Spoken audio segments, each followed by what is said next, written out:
Welcome to the Crochet Business School podcast. I'm your host, Kelly Thomas, and I'm going to help you to make your crochet business dreams a reality, stitch by stitch, without you being chained to your hook and being able to live that lifestyle you've been dreaming of using the power of your crochet.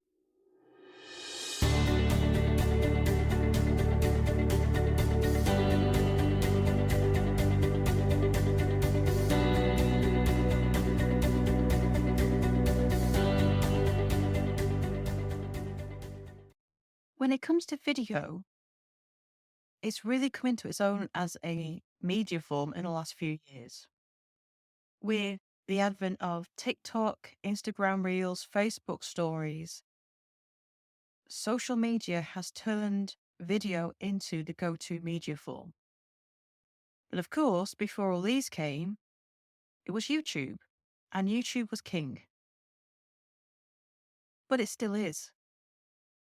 Short form video has gone elsewhere, but when it comes to longer videos, YouTube is still top of the pile, and it by far has the biggest share of the market for videos longer than a couple of minutes. Short form videos have their place, and YouTube now has shorts to try and pull some of that market share back. But when it comes to longer videos, there is no competition for anywhere but YouTube. So how can you use the power of YouTube to profit from your crochet?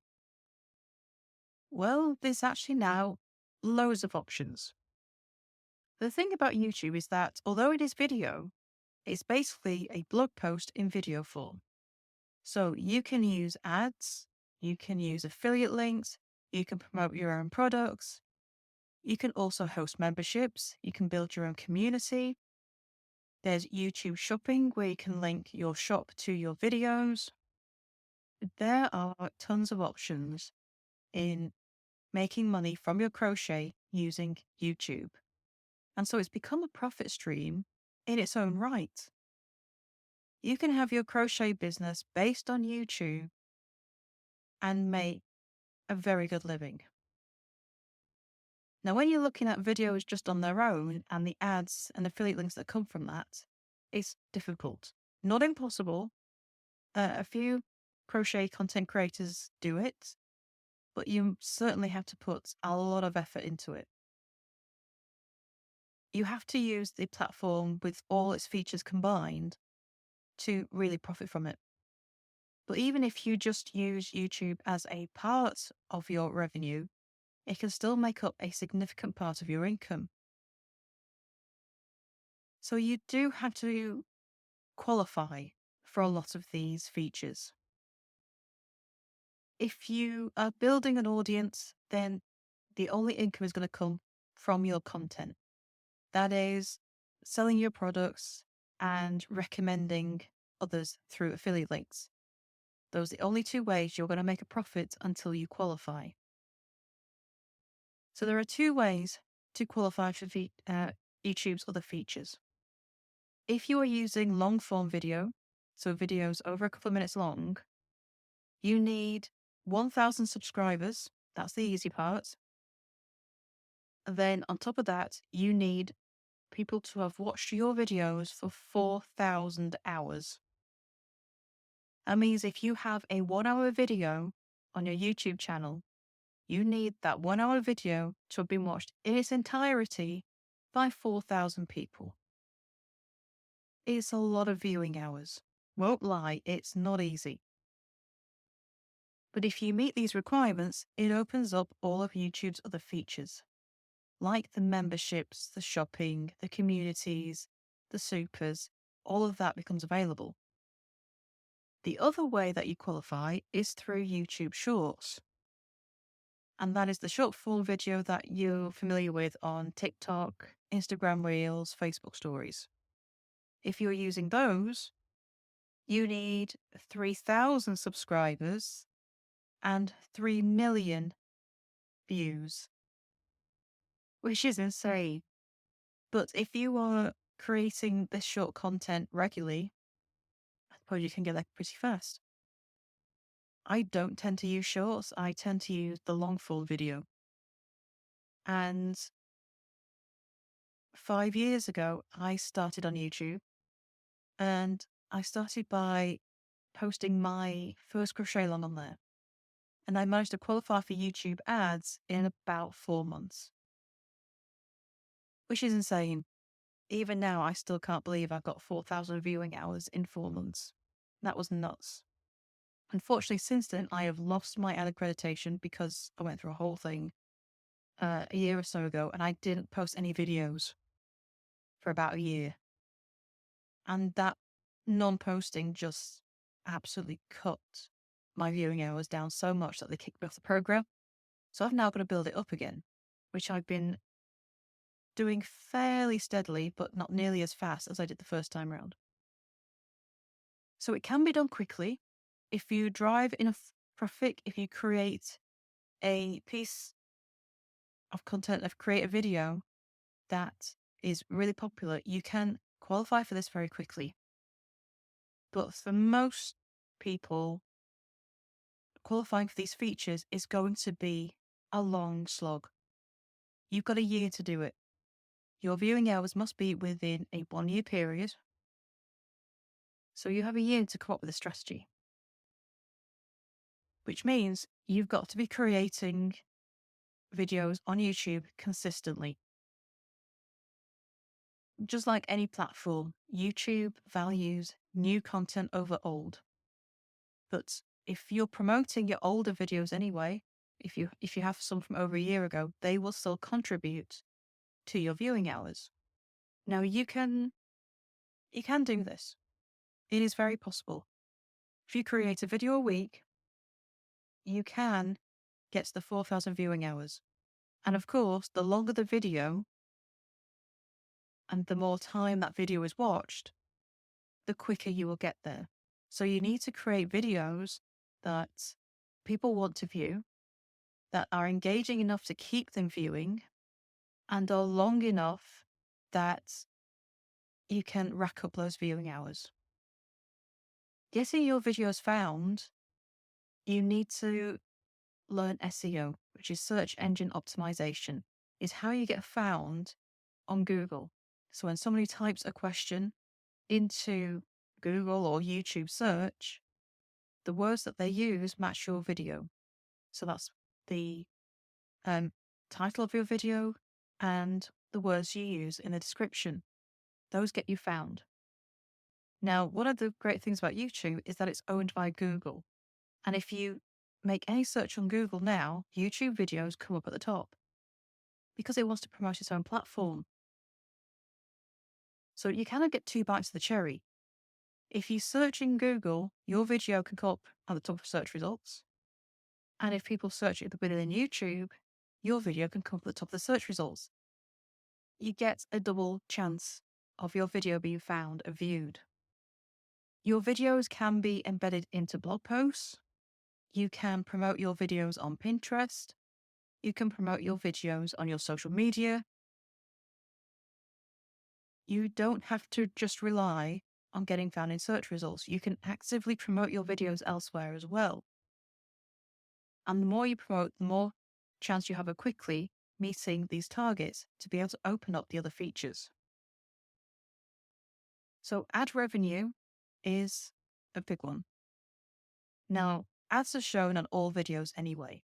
So even if you are below the subscription level, people will still be seeing ads on your videos. It's just that you're not profiting from them. Once you meet the requirements, you will make money from those videos. And it can be fairly profitable. The more subscribers, the more views you get, the more you make. I have around 4,000 subscribers to my crochet channel. And back when I still had my ads, I still met these requirements, I was making £60 to £100 a month. Now, that doesn't sound a lot. That's because I had a very limited amount of videos. It was all centered around crochet alongs. So unless somebody was following my crochet alongs, I wasn't getting that many views. So for what I was using it for, that was pretty good. I'm now expanding the channel so it's not centered around my crochet alongs, and appeals to a wider range of crocheters. And I expect when I get back that I am actually going to grow that. Part of my strategy for my own crochet business is that the ads from YouTube are going to make up a significant part of my revenue. That's my strategy. So next year, that's the plan. So I am putting a lot of effort into creating videos for YouTube. But it also opens up the option of when I do meet the qualification that I can use YouTube memberships. And this is where you can create a community. You can offer exclusive videos to your subscribers. You can set different pricing tiers for your subscribers. And it just opens up more options. It's basically almost like a mini website within YouTube with far more options to profit. YouTube shopping allows you to link your shop listings to your YouTube video. And it can bring up products on the screen that are clickable. So when people are watching, and if you are mentioning a particular product, it will flash up on the screen. They click it, it goes to the shop, and they can buy. It's a more visual way because if you tell people to go check the description isn't as easy to access anymore. It's not very visible, especially if you're on a phone. And most people these days watch this content on their phone. So having links in the description is not as accessible as it used to be. It has been made not as obvious. So to really take advantage of links that you want people to click in your description, you kind of need to qualify for these shopping tabs so that it flashes up on the video itself. And that's really the easiest way to get people to click links. You are limited as to what buttons you can put on your video without qualifying for these other features. So YouTube can give you a really good income, but to do that, you have to qualify for the features, which means that you really have to put some real effort into YouTube to do that. If YouTube is going to be a strategy for your crochet business, for it to become a part of your income, you are going to have to dedicate a lot of time into creation of videos, into promoting them and meeting these targets. Because without meeting those targets, your videos are a nice little extra, but they're not going to make you much money. You have to decide whether that's a road you want to go down and if it's something you want to put that time and effort into. Now, just because you're creating videos doesn't mean you have to show your face. I'm pretty sure I can count on one hand the number of my videos on my YouTube channel that show my face. I just show my hands. I show them making stitches. I show them making patterns. I don't show my face. I prefer to stay well behind the camera. But that's me and my brand. That's part of what people now expect. They don't expect to see me. And so you don't have to appear on camera yourself, ever, if you don't want to. You will need to learn how to edit videos. You will need how to make the videos, but you don't need any fancy equipment anymore. Smartphones now have cameras that are more than good enough to smoothly capture crochet. They used to be quite jerky, and you could always tell when a video had been filmed on a phone. But in the last few years, phones have gotten so good that you can now film videos on phones fairly easily. So you don't need fancy equipment. The apps you need to edit, yes, you pretty much do need to pay. For short form videos, you can find free apps to edit them. Longer videos, you really need a paid tool, but they're not too expensive. The one I use is Clidio, and that comes out about £10 a month. And I use it every single month without fail. Now, I don't have an affiliate link to Clidio. It doesn't work that way. They don't have an affiliate program. They get around by word of mouth because they know their product is that good. And I find Clidio really easy to use. It's drag and drop, really simple. So I would definitely recommend that as a tool. But like anything, it takes dedication. It takes consistent new content. And because of these limits that are placed on your channel, if you don't meet these requirements, you really do have to decide whether YouTube is worth it for you. If you're going to go for YouTube and a profit stream, you have really got to make that time and effort to meet those requirements to get to the ads, to get the membership, to get the shopping features. That's the only way YouTube will become a significant profit stream for you. Thank you for joining me for this episode of the Crochet Business School podcast. Stay tuned for more episodes and please subscribe to wherever you listen to your podcast. You can also follow us on Facebook and Instagram at Crochet Business School. Subscribe to the channels because I would love to hear from you and what you're up to in your own crochet business. If you have any questions about creating and growing your own crochet business, please send them my way and I'll answer them in future episodes. So thank you for joining me and I shall see you in the next episode. Bye for now.